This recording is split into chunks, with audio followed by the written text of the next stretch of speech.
Welcome everybody. आज MSc third semester में NMR spectrum से ऑर्गेनिक कंपाउंड के स्ट्रक्चर डिटर्मिनेशन को कंटिन्यू करते हुए आगे प्रॉब्लम ली जा रही हैं। I hope you are understanding all this. Next problem है या नेक्स्ट उदाहरण है, कोई ऑर्गेनिक कंपाउंड है जिसका मॉलिक्यूलर मास 120 है, जिसमें कार्बन, हाइड्रोजन और ऑक्सीजन एलिमेंट्स के रूप में हैं। उसका UV visible spectrum lambda max 278 और 319 नैनोमीटर पर है। आईआर स्पेक्ट्रम में ये बहुत सारे बैंड्स दिए हुए हैं, 3070 से 3010, 2970 से 2860, 1685 centimetre inverse, 1605 centimetre inverse, 1580 centimetre inverse and 1450 centimetre inverse. ये सारे आईआर एब्जॉर्प्शन बैंड्स हैं। पीएमआर जो संकेत हैं वो दो जगह पर ही हैं। Delta is equal to 2.1 ppm, जो कि सिंगलेट है 3 हाइड्रोजन की वजह से। दूसरा जो पीएमआर संकेत है वो 7.5 ppm पर है, जो मल्टीप्लेट है और 5 हाइड्रोजन के कारण है। तो इसको किस तरह से अप्रोच करते हैं, देखिए सॉल्यूशन के रूप में। UV absorption at 278 and 319 nanometer indicates CO or carbonyl group, whether it is due to aldehyde or ketone, and also aromatic ring। ये आप जब UV विजुअल पढ़ेंगे तो वहाँ पे आप जानेंगे कि 278 नैनोमीटर पर एरोमेटिक रिंग और इसी तरह से 319 नैनोमीटर भी है, तो एरोमेटिक के साथ CO ग्रुप होना चाहिए। लेकिन इससे आइडिया ही मिलता है, ज़्यादा कंक्लूसिव एविडेंस ना तो UV से मिलते हैं ना IR से भी मिलते हैं। फिर भी IR क्या तो आपको आइडिया दे देता है कि 3070 से 3010 सेंटीमीटर इनवर्स का जो स्ट्रेचिंग है वो CH एरोमेटिक स्ट्रेच को व्यक्त करता है। तो इससे एरोमेटिक कंपाउंड की पुष्टि होती है। 2970 से 2860 सेंटीमीटर इनवर्स का जो रेंज है वो कार्बन हाइड्रोजन स्ट्रेचिंग की वजह से होता है, जो ज़्यादातर ऑर्गेनिक कंपाउंड में आपको मिलेगा ही। 1685 सेंटीमीटर इनवर्स का जो संकेत है, आईआर संकेत, वो aromatic CO group, carbonyl group की वजह से है, जैसा कि यूवी विजिबल से भी मिल रहा था।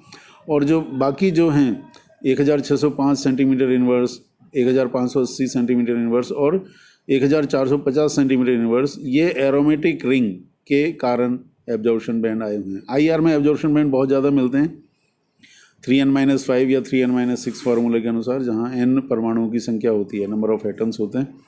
तो इस हिसाब से आपको आईआर में बहुत सारे बैंड्स दिखते हैं अक्सर। पीएमआर इसलिए ज़्यादा कंक्लूसिव हो जाता है क्योंकि ये थोड़ा पिन पॉइंटेड डिसीजन दे देता है।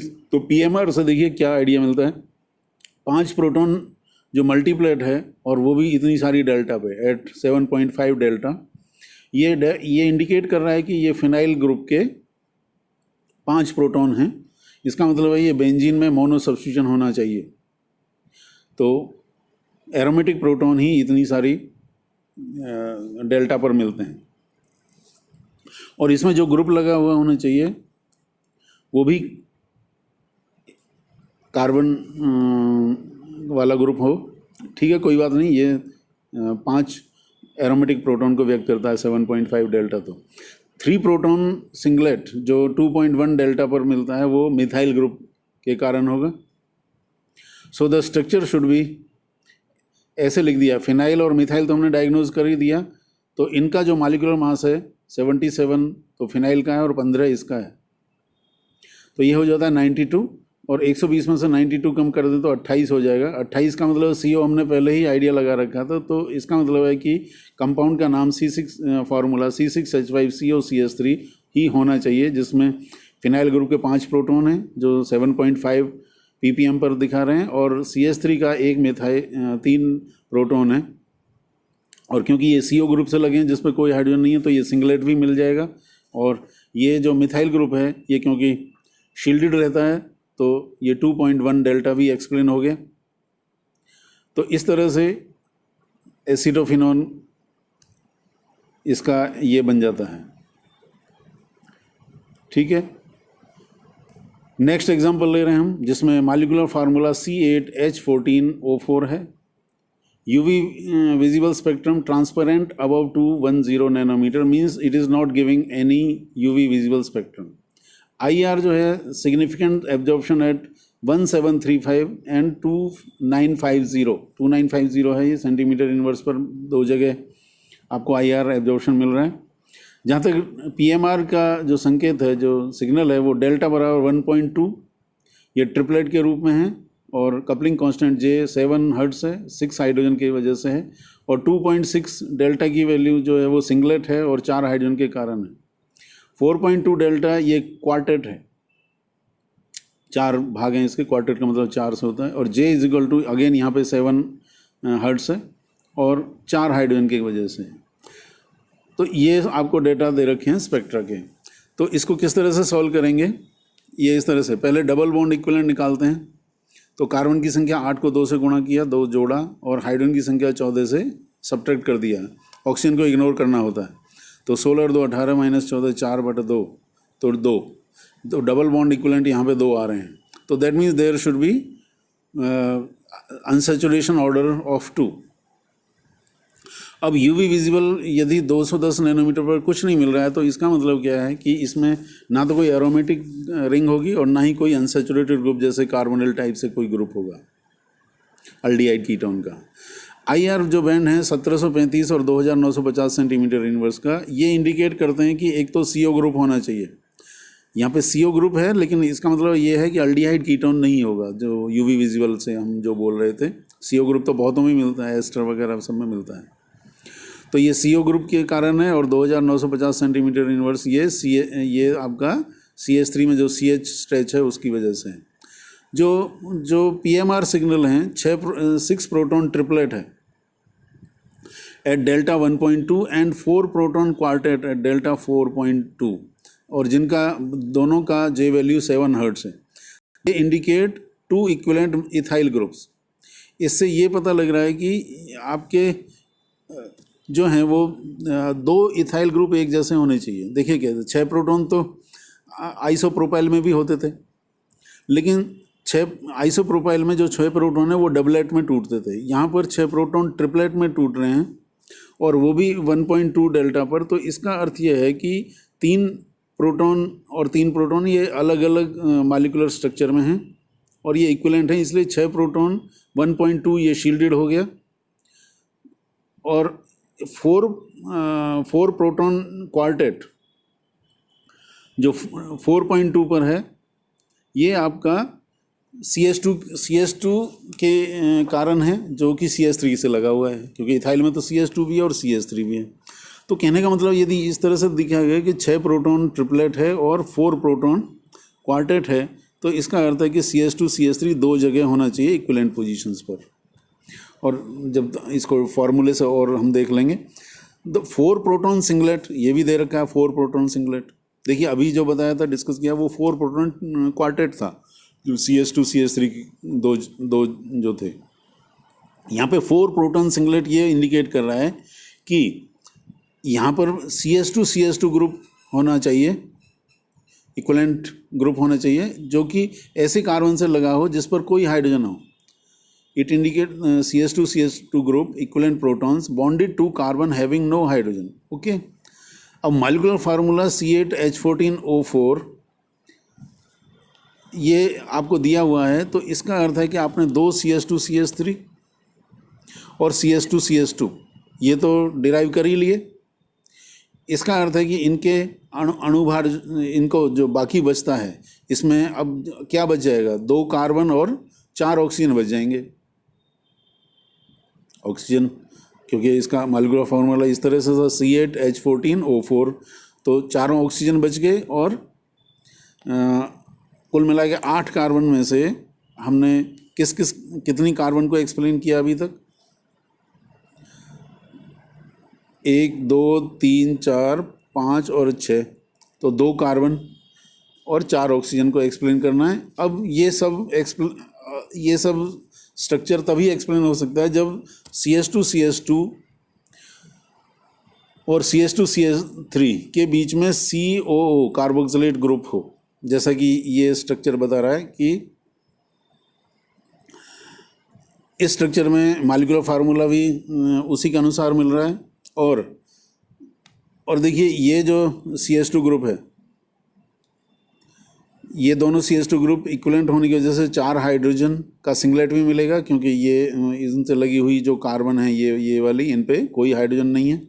अच्छा, ये जो CH2 दो CH2 हैं ये भी इक्विवेलेंट हैं, तो लेकिन इनके पास में CH3 है, तो इसलिए ये दोनों CH2 ग्रुप क्वार्टेट के रूप में मिलेंगे, क्योंकि 3 प्रोटॉन है इसके पास वाली कार्बन पर।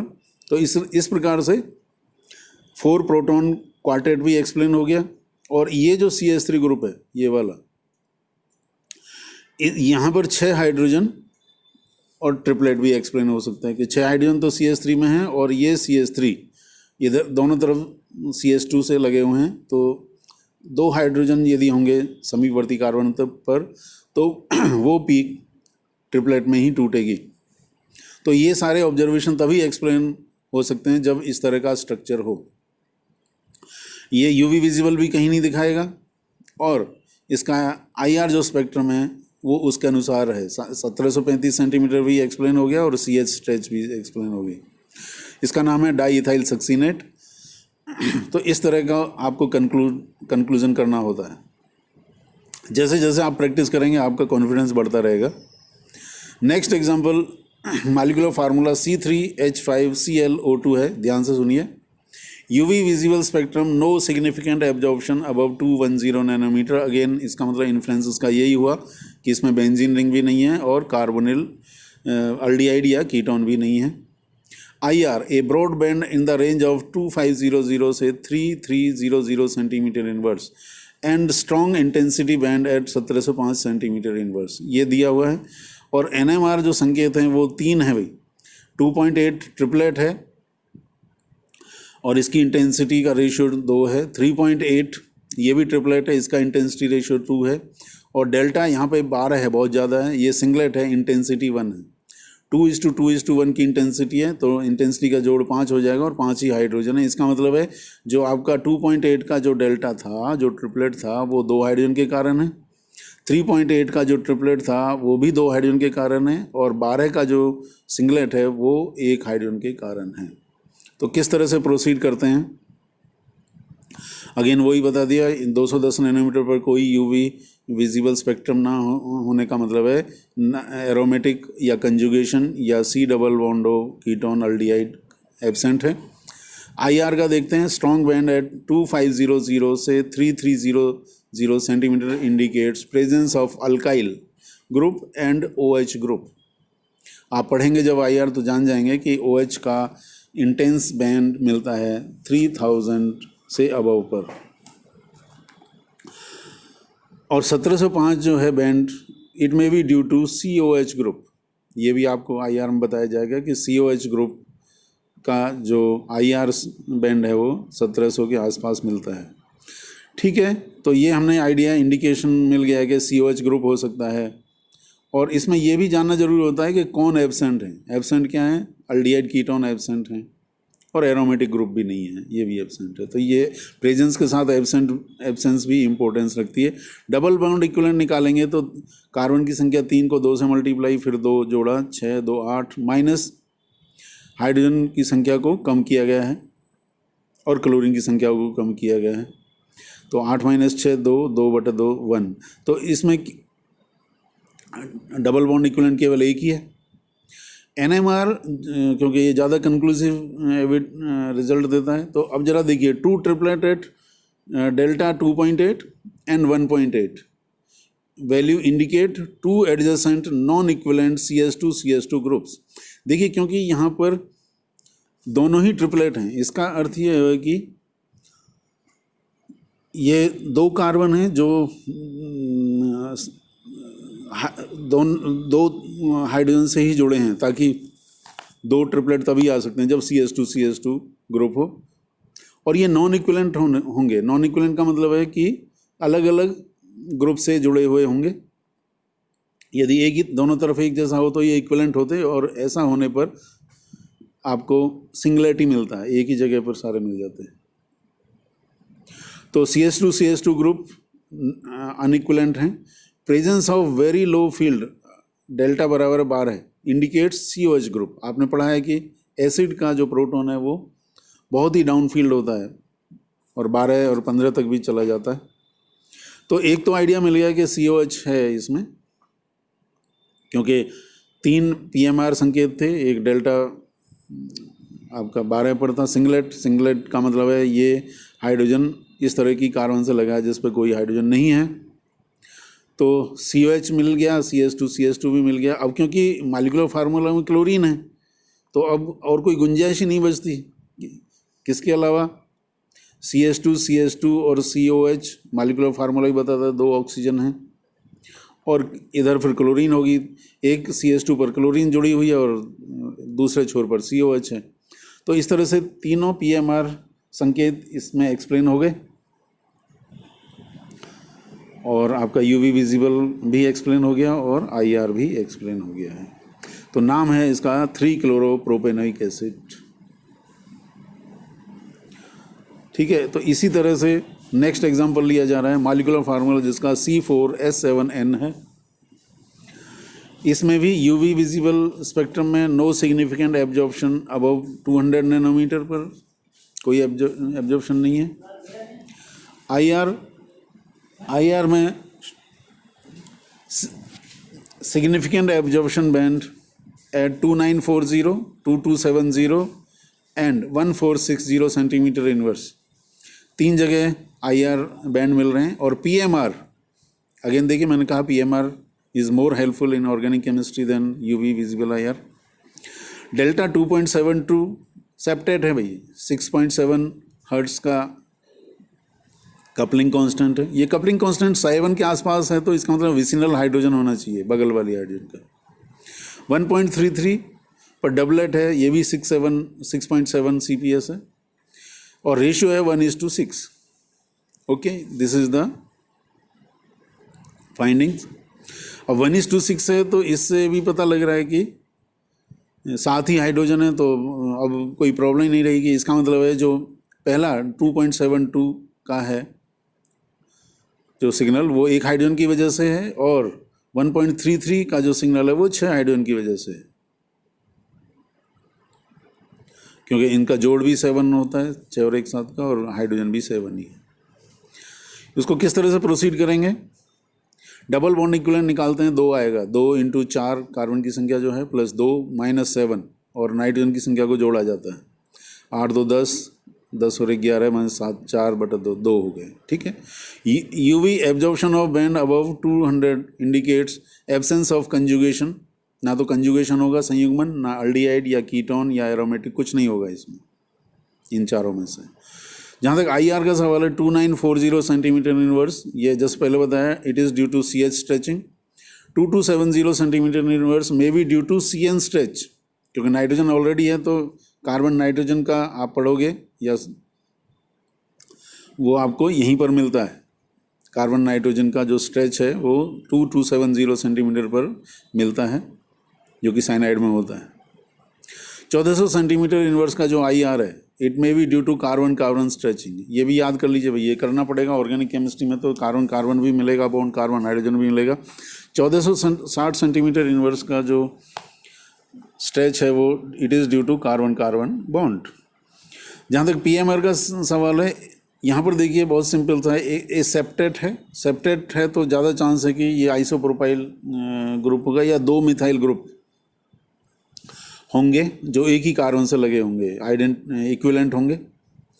और क्योंकि ये सेप्टेट डबलेट ये बहुत ही पेटेंटेड तरीका होता है, सेप्टेट है तो इसका मतलब है 2 मिथाइल ग्रुप CH से लगे होंगे, क्योंकि CH का एक प्रोटॉन जो है, मिथाइन का एक प्रोटॉन जब 6 हाइड्रोजन के आसपास इसके रहेंगे तो सेप्टेट में टूटेगा, और दोनों मिथाइल इक्विवेलेंट हैं 6 हाइड्रोजन के कारण ये ड्यूप्लेट बन जाएगा, क्योंकि दोनों मिथाइल CH के एक प्रोटॉन के पास है।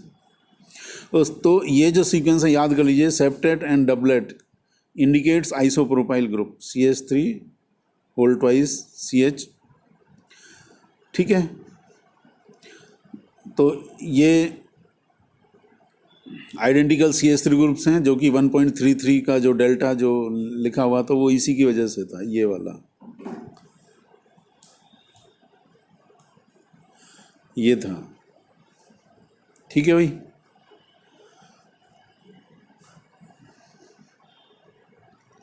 Septate for C H part, C H जो सेप्टेट का मतलब अभी बताया था कि वो 7 भागों में टूट रहा है क्योंकि 2 मिथाइल होंगे। तो हमने ये आइसोप्रोपाइल तो डिराइव कर ही लिया, तो रिमेनिंग पार्ट क्या रहेगा, C4H7N में से C3H7 को घटा दिया गया है, ये जो है C3H7 बन रहा है, तो रह गया CN, तो दैट्स इट। तो इसका मतलब है आपका स्ट्रक्चर है वो CS आइसोप्रोपाइल के साथ CN लगा हुआ होना चाहिए। CN का स्ट्रेच IR में आ ही गया था, और ये आपके जो 1.33 हैं डेल्टा की वैल्यू वो दोनों मिथाइल की वजह से हैं, और 2.72 जो कि इसके मुकाबले डी शील्डेड है क्योंकि वो इलेक्ट्रोनेगेटिव साइनाइड ग्रुप से लगा है, इसलिए 2.72 पर PMR संकेत देगा। वो यहाँ पे एक्सप्लेन भी किया गया है।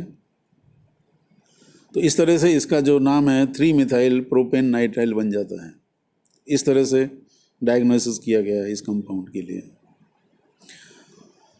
नेक्स्ट एग्जांपल है C9H10O2। इसमें देखिए यूवी विजिबल स्पेक्ट्रा कहाँ कहाँ मिल रहे हैं। लैम्डा मैक्स 257 नैनोमीटर, ई मैक्स 194, ये ई मैक्स एप्सिलॉन मैक्स आप जानते होंगे, ये इंटेंसिटी को व्यक्त करता है। IR सिग्निफिकेंट एब्जॉर्प्शन एट, ये सारे हैं 3040, 2950, 1740, 1480, 1440 centimetre inverse, 1220 centimetre inverse, 750 centimetre inverse, 700 centimetre inverse. आपको घबराने की ज़रूरत नहीं है,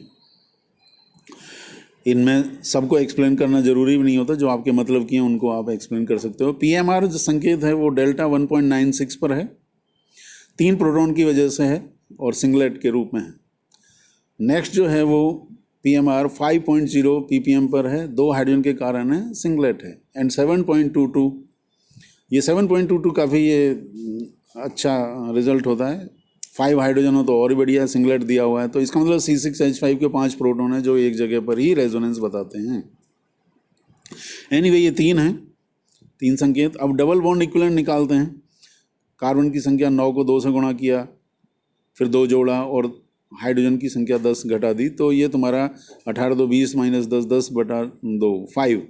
यहाँ पे डबल बॉन्ड इक्विवेलेंट 5 आ रहे हैं, तो वैसे ही दिख रहा है कि भाई बेंजीन रिंग तो होनी ही चाहिए, क्योंकि बेंजीन में खुद में 4 डबल बॉन्ड इक्विवेलेंट होते हैं। Lambda max 257 nanometre and E max 194 indicates benzene ring, जिसमें कि डबल बॉन्ड इक्विवेलेंट अभी बताया 4 होते हैं। तो ठीक है, यूवी विजिबल ने ये आइडिया तो दे ही दिया। IR large number of bands, जो कि इतने सारे हैं 3040, 1480, 1440, 750 और 700 centimetre inverse, they indicate mono substitute benzene ring. जब मोनो सब्सटीट्यूशन होता है तो ये सारे बैंड यहाँ पे मिल जाते हैं, इनको अलग अलग एक्सप्लेन करने की आपको बिल्कुल ज़रूरत नहीं है। The presence of bands at 1740 and 1220 centimetre inverse is characteristics of acetate group. ये एसीटेट ग्रुप का आप पढ़ोगे तो उसमें CS stretch, CO stretch, double bond और सिंगल बॉन्ड ये सब होते हैं। तो यहाँ पर ये 1740 और 1220 सेंटीमीटर इनवर्स एसीटेट ग्रुप को इंडिकेट कर रहा है। हालांकि IR का ऑब्जर्वेशन है, कंक्लूसिव प्रूफ नहीं होता। The band at 2950 centimetre is due to CS stretching. 2950 centimetre inverse का CS स्ट्रेचिंग के कारण है। अब हम PMR संकेत के बारे में देखते हैं। The PMR signal at 7.22 is due to 5 hydrogen of phenyl group, जैसा पहले ही बता दिया। ये 7.2 7.5 बहुत ही अच्छा एविडेंस होता है इसके लिए।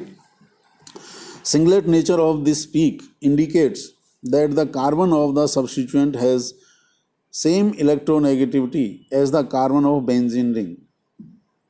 हाँ, ये मैं पहले बता चुका हूँ। यदि 7.22 पर सिंगलेट आता है तो इसका अर्थ ये है कि 5 हाइड्रोजन तो फिनाइल ग्रुप के हैं, ध्यान से सुनिए, और जो ग्रुप लगा हुआ है मोनोसब्स्टिट्यूशन के रूप में वो कार्बन का कोई ग्रुप होना चाहिए, क्योंकि ताकि कार्बन की इलेक्ट्रोनेगेटिविटी और एरोमेटिक जो कार्बन जो एरोमेटिक रिंग में उनकी एक जैसी जब होती है तो ये एक्सीडेंटली डीजनरेट हो जाते हैं, एक्सीडेंटली इक्विवेलेंट हो जाते हैं पांचों के पांचों hydrogen. A 3 proton singlet indicates CH3 group attached to carbon with no hydrogen. ये भी आप जान लीजिए, 3 प्रोटॉन सिंगलेट का मतलब है मिथाइल ग्रुप होगा जो कि एक ऐसी कार्बन से लगा है, जो जिस पर कोई हाइड्रोजन नहीं है, तभी सिंगलेट मिलेगा. Delta 5.00 due to 2 protons indicate CH2 group. Delta बराबर 5 पर जो सिग्नल मिल रहा है वो 2 प्रोटॉन की वजह से, इसका मतलब वो CH2 ग्रुप होगा. And attach to electronegative atom such as oxygen. ये 5.0 डेल्टा इतना सारा आ रहा है, तो इसका मतलब है ये जो CH2 ग्रुप है वो ऑक्सीजन जैसी इलेक्ट्रोनेगेटिव एलिमेंट से जुड़ा है, ताकि तभी ये डीशिल्डेड हो सकता है. और ऑक्सीजन आपके है इसमें भाई फार्मूला में, तो हम ये कह भी सकते हैं. ये हमने PMR से फाइंडिंग ले ली हैं. तो द सब्स्टिट्यूएंट शुड बी, इस तरह से होना चाहिए, CH3 एक साइड में और CH2 दूसरी साइड में, और ये इस तरह से कार्बोक्सिलेट ग्रुप से लगा हुआ है.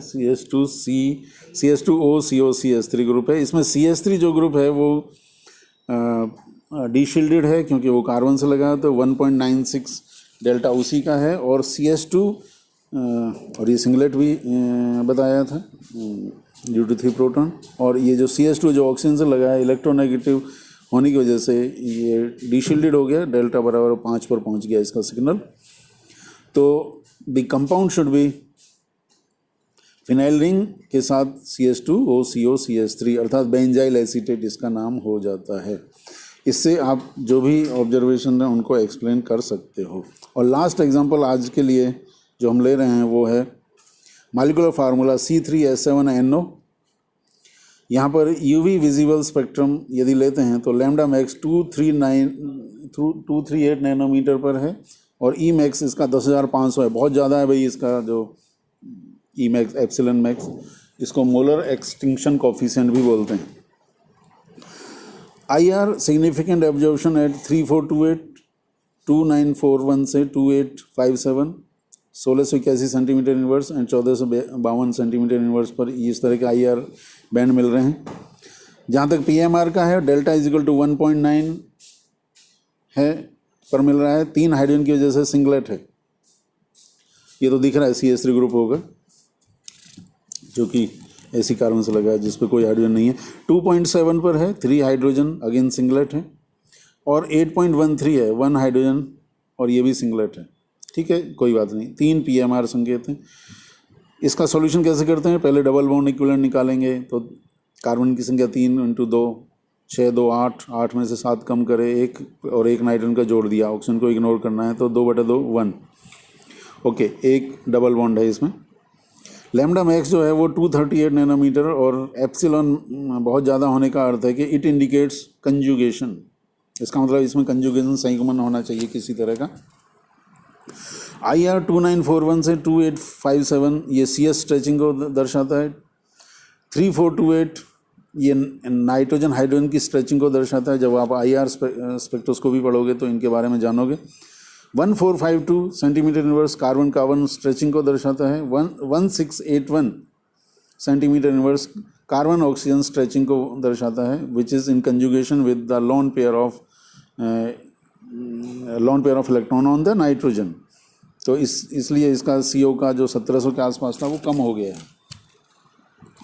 तो ये आइडिया हमें मिल गया कि CO ग्रुप होगा, NH ग्रुप होगा, इस तरह से. अब PMR संकेत लेते हैं. अब देखिए, 2 singlets due to 3 protons indicate 2 CH3 groups. यहाँ पर ध्यान से देखेंगे तो एक तो सिंगलेट 1.9 पर है और दूसरा सिंगलेट 2.7 पर है, और तीनों हाइड्रोजन की वजह से. तो इसका अर्थ ये है कि 2 CH3 ग्रुप होने चाहिए, वो इक्विवेलेंट नहीं है, जो कि विच आर नॉन इक्विवेलेंट. यही लिख रखा है. यदि इक्विवेलेंट होते तो एक ही जगह पे NMR सिग्नल देते. One of these CH3 group जो 2.7 वाला है indicate that it is attached to some electronegative group. जो जिसका डेल्टा वैल्यू ज़्यादा है वो CH3 ग्रुप आपका इलेक्ट्रोनेगेटिव ग्रुप जैसे नाइट्रोजन या ऑक्सीजन से लगा हुआ होना चाहिए. ये लिख रखा है, it attach to some electronegative group like nitrogen. The low field delta is equal to 8.13 ppm is due to NH group. या तो COH होता है, बहुत ज़्यादा देता है जो वो, लेकिन वो तो 10 और 12 के बीच में देता है. जो 8.13 ppm पर जो सिग्नल है वो नाइट्रोजन हाइड्रोजन NH का प्रोटॉन हो सकता है. So the structure, taking all these into consideration, structure of the compound becomes CH3CONH-CH3 अर्थात N-methyl ethanamide इसका नाम हो जाएगा. और इसको एक्सप्लेन करना चाहें तो कर सकते हैं. जो CH3CO ग्रुप से लगा है वो शील्डेड होगा, 1.9 ppm पर मिलेगा क्योंकि ये ग्रुप कार्बन से लगा हुआ है. और ये जो दूसरा CH3 है वो नाइट्रोजन से लगा है जो कि इलेक्ट्रोनेगेटिव है, तो इसका डेल्टा वैल्यू थोड़ा बढ़ जाएगा, 2.7 हो गया. और नाइट्रोजन से लगा जो हाइड्रोजन है वो काफ़ी डीशिल्डेड हो गया, तो 8.13 पर ये मिल जाता है. और इसका कंजुगेशन जो समझाना था यूवी विजुअल से, तो ये आप जानते हो कि एमाइड में कंजुगेशन होती हैं. तो कंजुगेशन की वजह से नाइट्रोजन पर पॉजिटिव चार्ज आ गया. पॉजिटिव चार्ज आने की वजह से नाइट्रोजन से लगा हुआ हाइड्रोजन काफ़ी ज़्यादा डीशिल्डेड महसूस करेगा, इसलिए इसका 8.13 पर हो जाता है. एमाइड में जो नाइट्रोजन से हाइड्रोजन लगता है वो काफ़ी डीशिल्डेड हो जाता है. So that way we can explain the structure of the compound. ठीक है, आज के लिए इतना ही. Take care of yourself and good luck. Thank you.